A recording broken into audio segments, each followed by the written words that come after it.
Good evening. You are listening live to the Extreme Movie Show. I'm your host, Rob Mitchum, for tonight. And I'm also here with Professor Pixel, also from Central Florida. We're going to be discussing one of the best movies considered of all time from the 1950s, Robert Mitchum. Of course, I'm talking about Night of the Hunter, a film directed by Charles Lawton, who always played a sleazebag, and it's the only time he's ever directed. And I got to say, this is supposed to be considered one of the greatest movies of all time. When you watch it, you'll understand why. But Pixel, just to kind of get us started here, so people start joining our stream. We've talked about before in a half joking way on the Extreme Movie Show about certain key things about how it's hard to find manly men and people that are intimidating or scary, especially in today's society in film.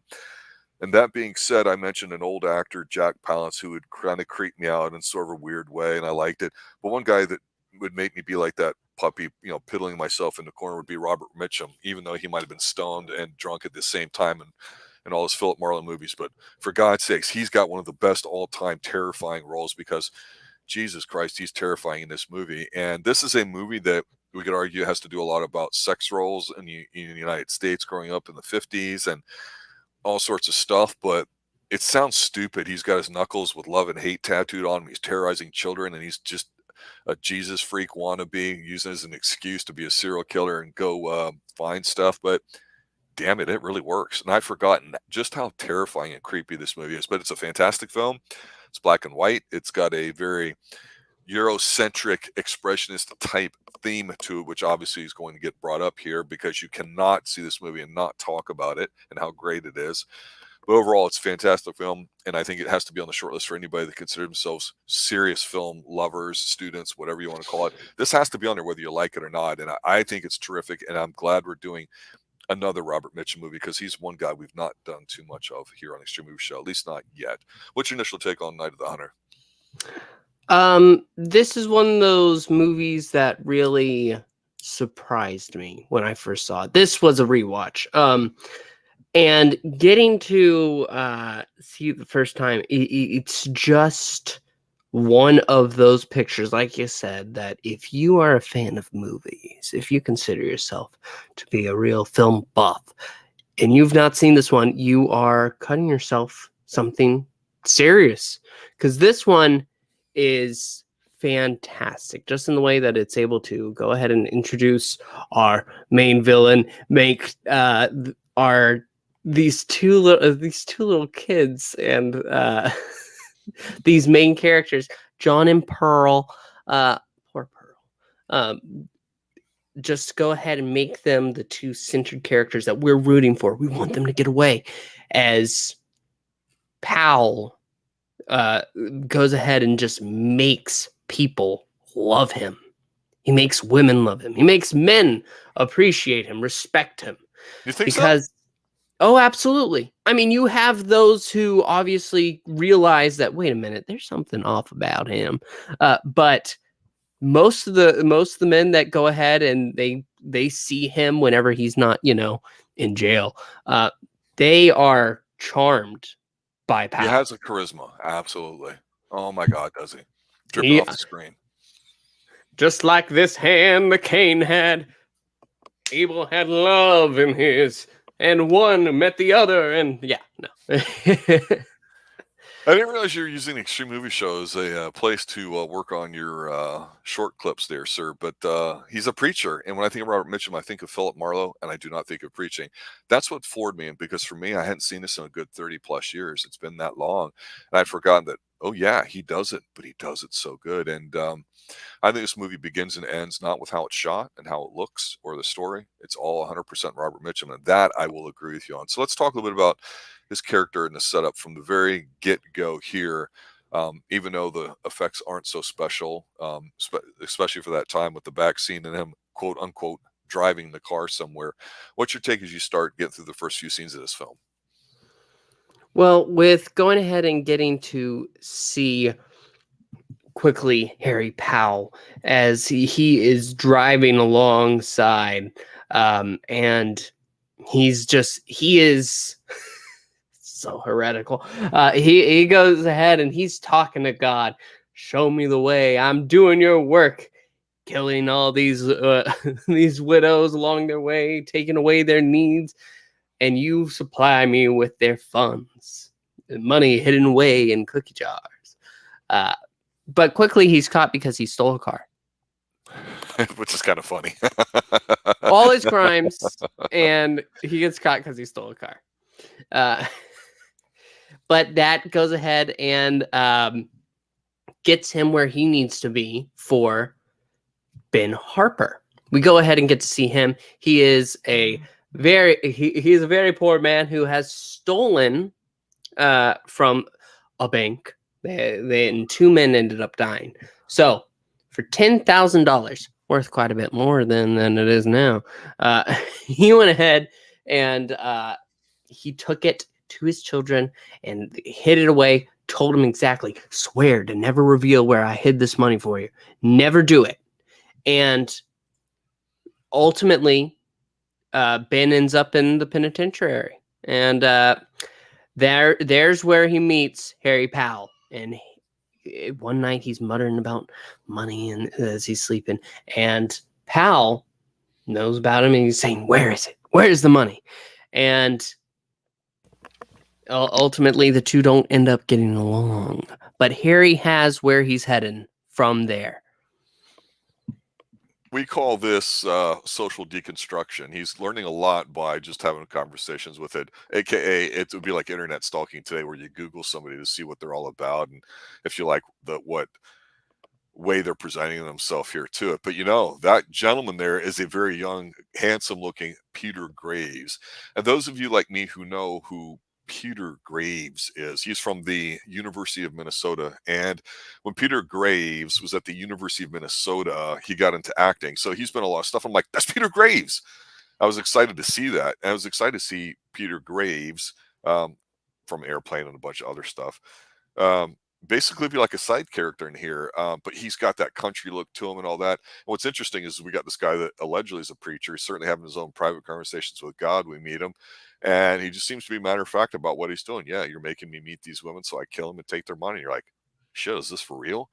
But sure enough, you know, how serious do we take him? Because he mentioned how he's done it several times, but when he ends up in jail and meets them, you're like, hey, this is moving kind of quick.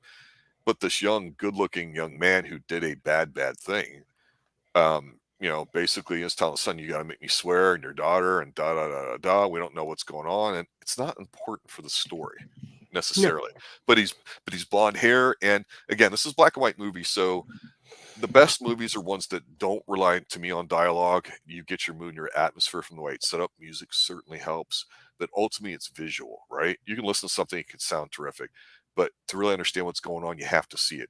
And this movie gets all expressionist and all that. So the guy who shot it hasn't really done much other than this particular movie, but he and Charles Lawton, who directed it, I believe he's British. It's not shot in a typical American like detective style.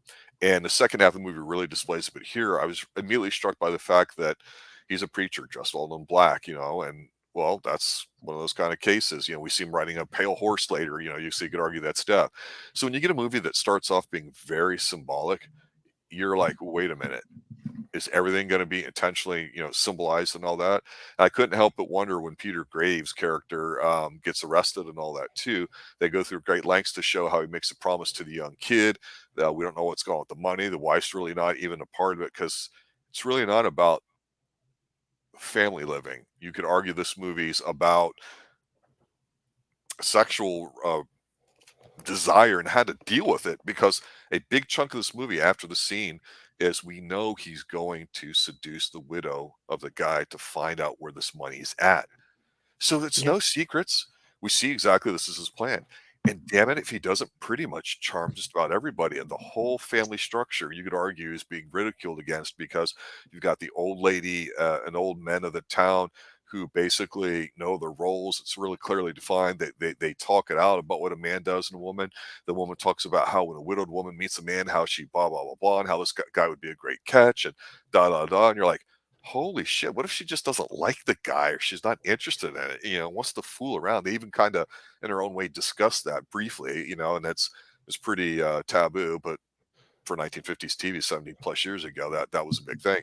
So I was struck by how adult and modern they decide to immediately jump into all those forbidden subjects that never really get brought up in a movie like this. And you're like, shit, this is a dark ass movie. It's got such a great sense of dread with whenever Mitchum's on screen. You feel like he could just lash out and kill anybody at any time. Of course, that doesn't happen. It's not a slasher film, but it's terrifying here, especially when he pulls her off to the side to tell her by the river during the big festival there, because he woos her in like a real short period of time. He's like, yeah, he told me where the money was. It's tied to a 12-pound rock or whatever it is at the bottom of a river. She's like, okay, that's all I needed to hear.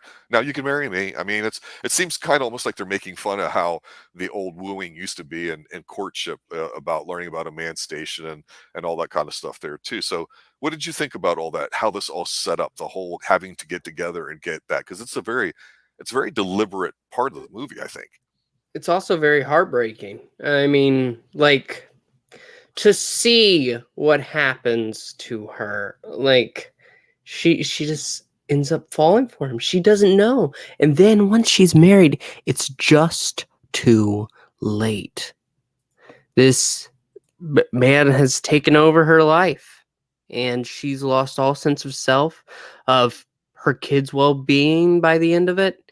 And honestly, when she ends up meeting her fate, you just feel so bad, and you can't spend that much time feeling bad for her though, because you're so worried about the kids.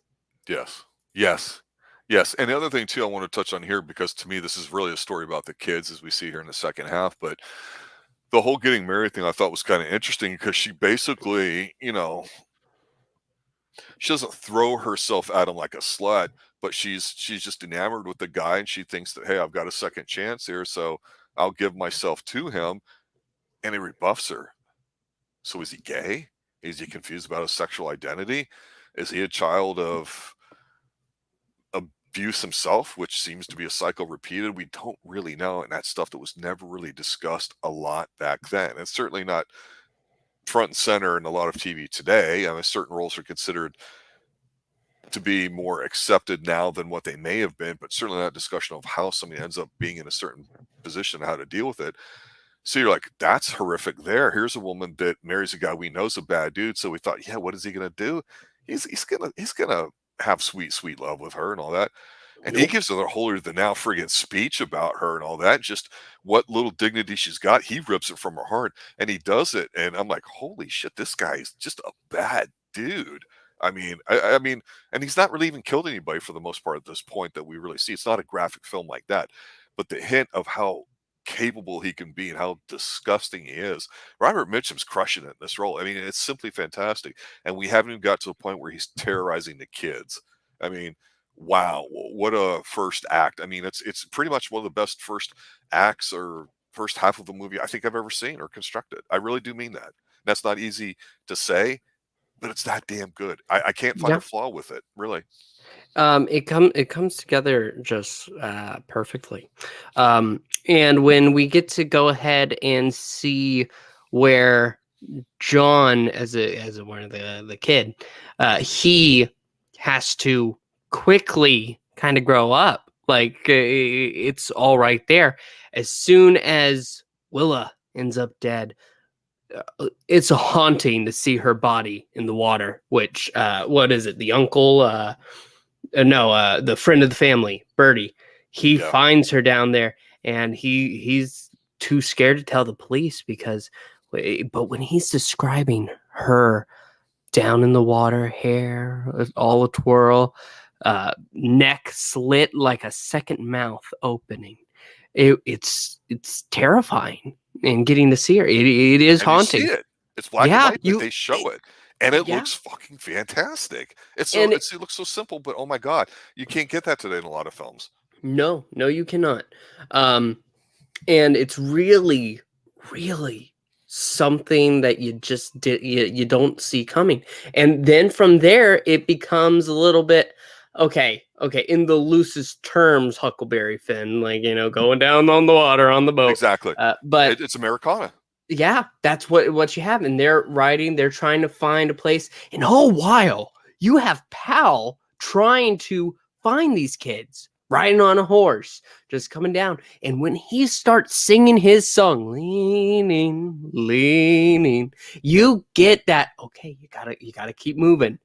It's just a build up to until they find a woman who's willing to take them in, who's willing to take care of them. And that's when, of course, Pal comes during the night. And I know before we started, you said it's a little overrated, but there's this scene where where Rachel, and that's her name, she goes ahead and she is singing pretty much alongside Pal as he's waiting right there, ready, and she just straight up shoots him. And he runs into the barn, and she goes ahead, calls the police, and it's all handled rather quickly in the grand scheme of things. Yeah. But we get to see just visually how stunning this film is. Like when the kids are in that one barn hiding for the night, and you can see in the distance the figure of Pal riding on the horse, the song singing. It's great. It is truly a beautiful film. And at the end of it, Pal ends up getting arrested. That actually triggers a breakdown in John, who goes ahead and runs up with the doll, starts hitting him against it. No, it's too much money. I can't do it. I can't do it.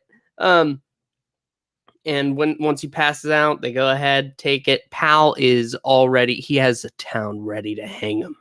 And the prison hangman who felt bad at the beginning of the film, he's happy. He's like, oh, I'll be there for this one. Yeah. It's and true. That's true. It's exactly what he deserves.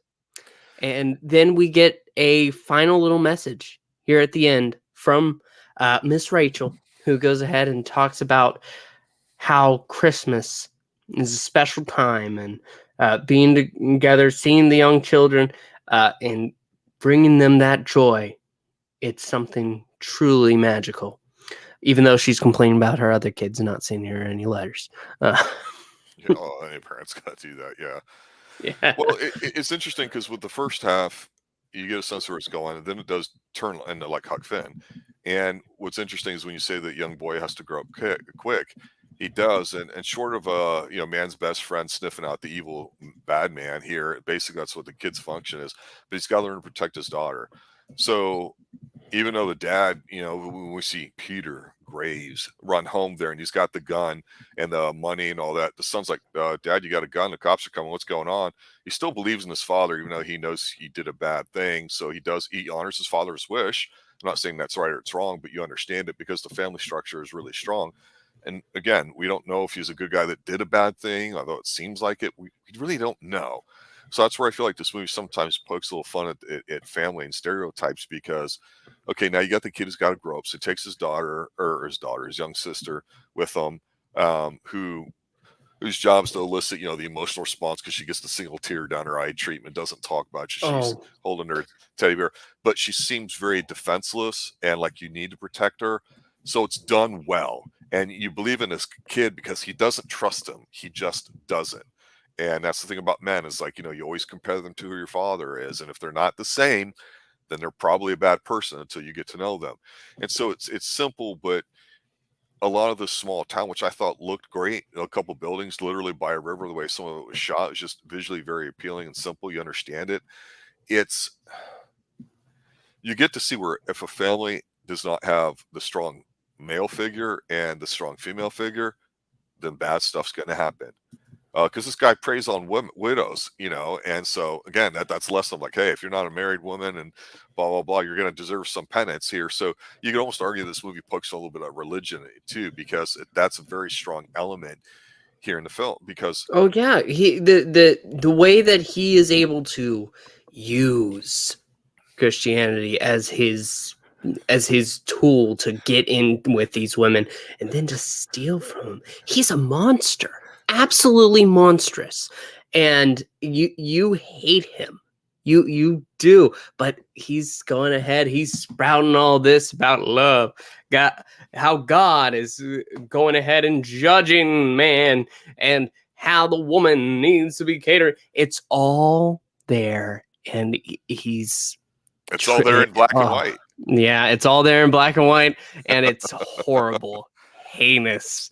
The only thing that could have made it better is if they actually went ahead and just give me that swinging silhouette in the distance, because that's what he needs. Well, the scene where they're going down the river, I think, is extremely beautiful because you're just watching it. And like I say, I've joked about how Body Doubles often been criticized as the best Hitchcock movie that he never made, because of course it's Pride de Palma, but it's one of our more popular videos here on the Xtreme Movie Show. And it's very stylistic, and there's some incredible shots there, and a lot of it's voyeuristic, which I've always felt as a sub theme in movies doesn't get explored enough. But when you look at the camera shots in this movie here and what effect they have of just watching something that's going on, you get it. And so, he talks about like love being on I think the right hand, and hate, I think, is on his left, because the right hand is considered the hand of God, the right hand of God, right?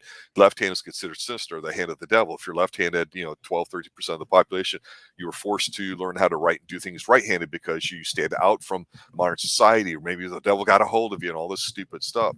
But I found it very obvious that the kids were, going from darkness at night from the left-hand side of your screen to the right, traveling, up the river or whatever, towards the morning where it's light and all that too. And then you've got shots of, like, I think rabbits, an owl, a spider web, fog, and it's just beautiful to watch.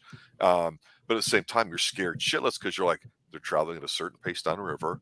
He's on his white horse. And when they're in the barn just trying to rest and they seem exhausted and you see him in the background for a few seconds, that's just one of the best cinema shots that you could hope to compose. And it really is artsy. You're like, no, I don't want you to stop showing off, but I don't know how you can really do any better. So the resolution, to your point, that happens really quickly. It's just basically like the circle of life, where at the end, the father gets it. So if you do something bad, you're obviously going to end up leaving a bad family, you could argue. But Mitchum, when he goes to kill her, and the way it's shot in the room is fantastic. And this is a case where, even though we can talk about how great Mitchum is, when you can magnify it and throw on all the lighting and smoke and effects and all that stuff to really amplify somebody's natural charisma, that only enhances it, because he's just fantastic in it. And I almost think it's a little bit of a letdown at the end, where I almost didn't want to see him as much, because I was like, you can't really make him any better. Because at the end, even though there's that standoff scene that you got through describing, I looked at him and going, okay, I get it, but I felt like it's like coda now or whatever. It's like, epilogue, but after the end of the resolution, what's left? And really, it was nothing more than to just discover that the money was with them the entire time, and to drag them off. And since there's not much of a resolution other than mob rules sometimes are the right rules, which people don't take care of their own anymore in neighborhoods like they used to back then.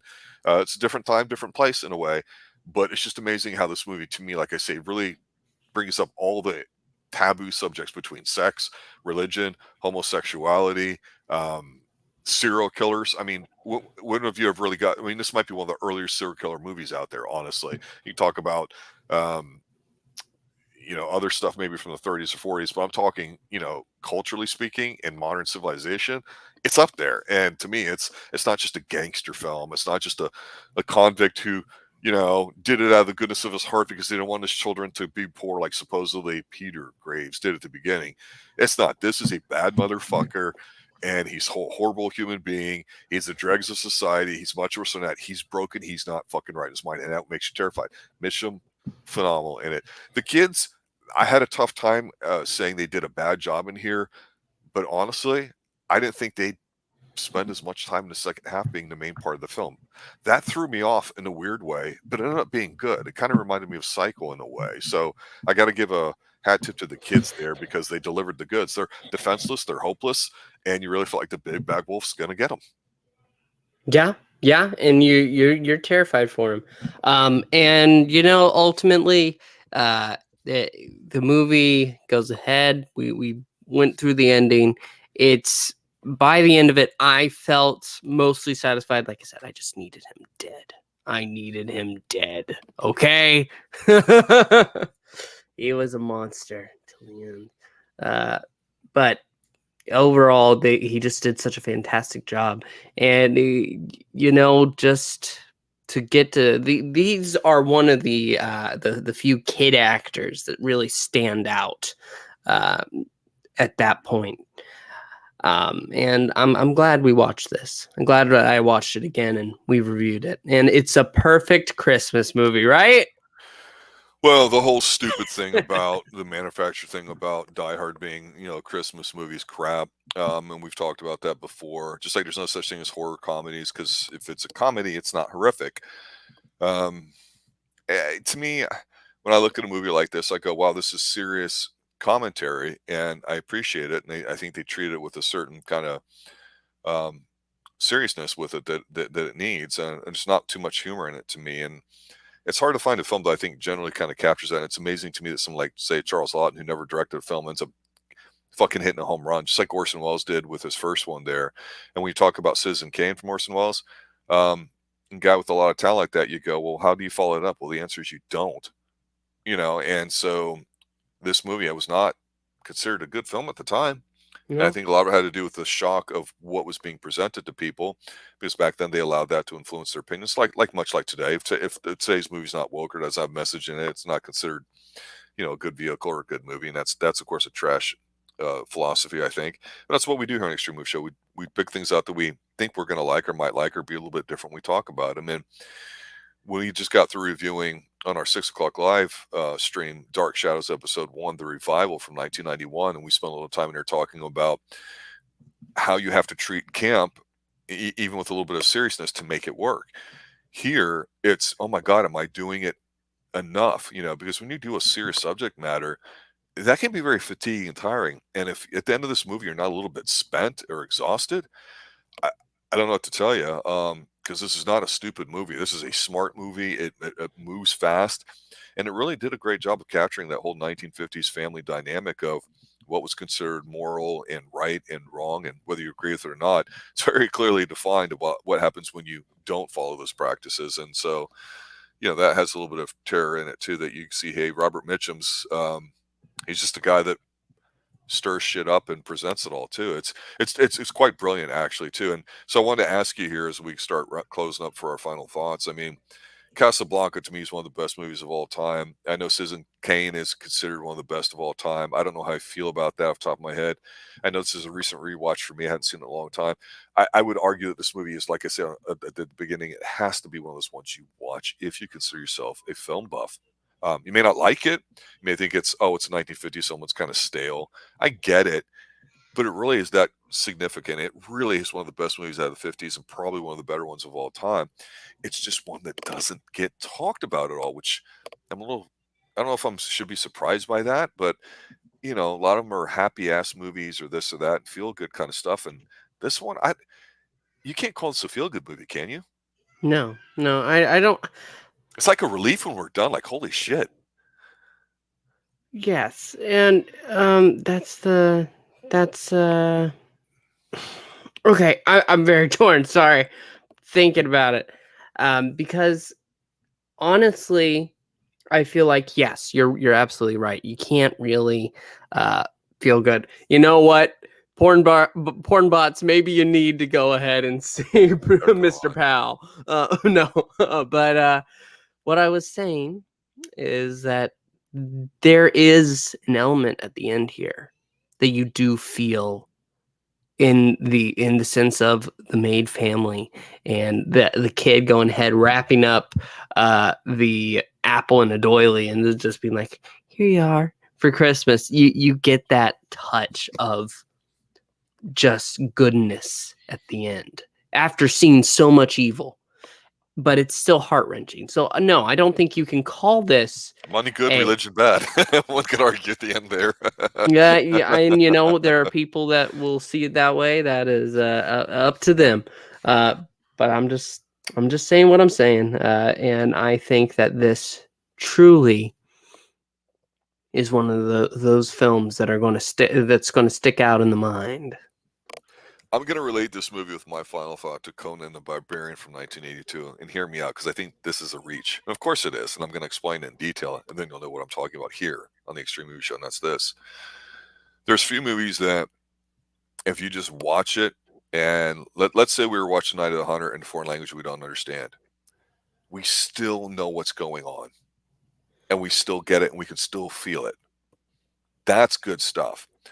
When I'm talking about Conan the Barbarian, it's one of those films that I think has one of the best scores of all time, and if you just listen to it with your eyes closed, you can hear the whole entire movie. It's like, what's going on in this scene or that? It has this life about it, this energy, and a few things can capture it visually as well as say, script. I think is the least important, honestly. Believe it or not, when we talk about characters, it's watching it here. And while Conan's a very visual movie, I think it's really strong suit as its music. And here, I look at it and go, you could watch this just by the visuals and take it like a chapter book, and then as you get older, like if you watch this when you're 10, 12 years old, and you might not know what the hell's going on, but some scenes might terrify you, right? But then when you get older, you go, okay, I've seen the woman drowning shot so many times. You can be like, oh my God, I saw it in this Guillermo del Toro film, or I saw it here, or oh, the shot looks like that. So you realize that a lot of these have a birthplace, and you usually go with the best at the beginning, and that's what this movie is. The shots in here, them going down the river, and him in the background, it seems like it's an easy effect, and it seems even bad by like old Disney standards, but it fucking works. It's brilliant, and that's having that eye for how do we frame this scene and then build upon it and get to this point where we want people to feel terrified. And that's where the shadows come into play, and some of these odd angles that you see, or some of the close-up stuff that you don't see in modern film that much anymore. How to create a sense of some emotion. How do you film that? Rather than telling somebody something horrible and having a quick, cut shot, lots of gore. That's not really scary. This guy's terrifying, Mitchum. Yeah, he hit a home run. This is probably one of his best movies, and it's fantastic. Go see Night of the Hunter if you've never seen it. If you haven't seen it in a really long time, check it out. It's that damn good. That's all I got to say. Any other final thoughts from you, Pixel? Well, well, it's just a good movie. There's nothing more I can say. It is what it is. It's great. Yes. Yeah, one day we'll revisit our top tens of all time and decade, and this definitely I'm sure would be up there for a lot of us. It's that good. So I want to give a shout out to Eric Breen in chat here too. I know it was a late request, but when we decided to do it, I thought, oh, Eric might want to come in and talk about these too. But his salient point about Shelley Winters having trouble staying above water in 50s movies is on point. And for you youngins, well, Google it. All right, for Professor Pixel and everybody involved here at the Xtreme Show, thanks for watching, guys. Thanks for listening. Most importantly, thank you for letting people know about us as we continue to grow. We're almost to the point where we're got 1,000 subs. That's pretty exciting. We never thought we'd get here. We just started this out as a passion project, and it seems like we get enough feedback from people that, just as fun to keep going with things that we like. So check us out next week when we do episode 2 of 1991's Dark Shadows at 6 p.m. Eastern Time live, Professor Pixel and I, and then we'll have some movie at that time coming up 7 p.m. live as well with RDV, the three of us going over something, probably holiday themed. And then Tuesday night, I don't know what we're going to do, but I want to say, Eric, Brian's song is on the short list because that's one I want to rewatch as well. How many fingers do you give it, Pixel? Eric's watching. Once you answer that, we'll call it. I'll give it 2 thumbs up, you son of a bitch. He wants you on record for saying it because you said it was a good film. You didn't say great. I say it's a great film. It really is one of the best of all times. Great. Yeah, no. Yeah, nice absolutely. job. All right, guys, have a good night. Just remember, stay extreme like Robert Mitchum.